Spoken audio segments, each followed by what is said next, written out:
जज your success वाला बताओ क्या है इसका mean to you in present context है इसका directly.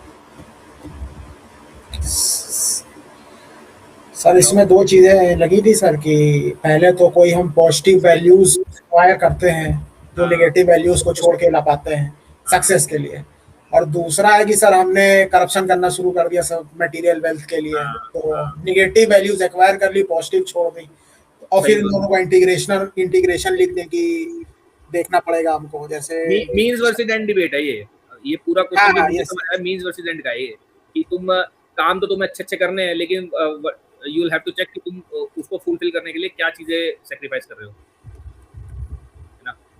Rat race ends versus mean, path versus destination, बढ़िया।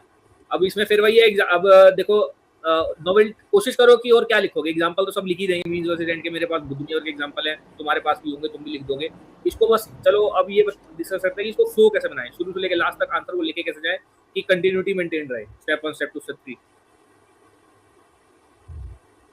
स्टार्ट कैसे करोगे, स्टार्ट करने के बाद फिर आगे कैसे लेके जाओगे, why, what will it lead to, and how to do that, why not directly get it, if got directly then what will happen, final take away. सही बात है, ऐसे भी कर सकते हैं, बढ़िया, इसी को बोलता हूँ मैं फ्लो, बढ़िया है।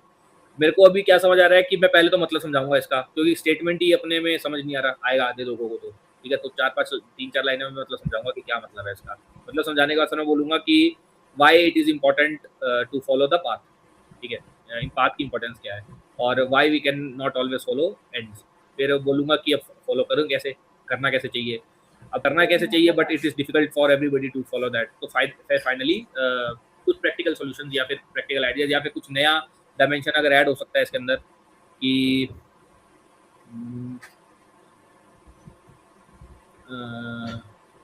हाँ, इसमें एंटीथेसिस भी हो सकता है ना। एंटीथेसिस भी मेरे दिमाग में आ रहा है कि कई बार एंड्स भी इंपॉर्टेंट होते हैं, जरूरी, जैसे बहुत सारे एग्जांपल्स हमारे पास एंड्स भी इंपॉर्टेंट होने के। भाई ऑपरेशन सिंदूर ही ले लो, ऑपरेशन सिंदूर इज वहाँ पे तो मार पीट कर रहे हो तुम, लेकिन ओवरऑल सक्सेस तो तुम्हारी, तुम उसको सक्सेसफुल प्रोग्राम बोल रहे हो मार पीटने के बाद, ठीक है। तो ऐसे एग्जांपल तुम लेटेस्ट कोई भी उठा सकते हो। और क्या है सर, कभी कभी स्कोप ही नहीं होता गिव अप करने का। सही बात है, ये भी बढ़िया बात है, कई बार स्कोप ही नहीं होता।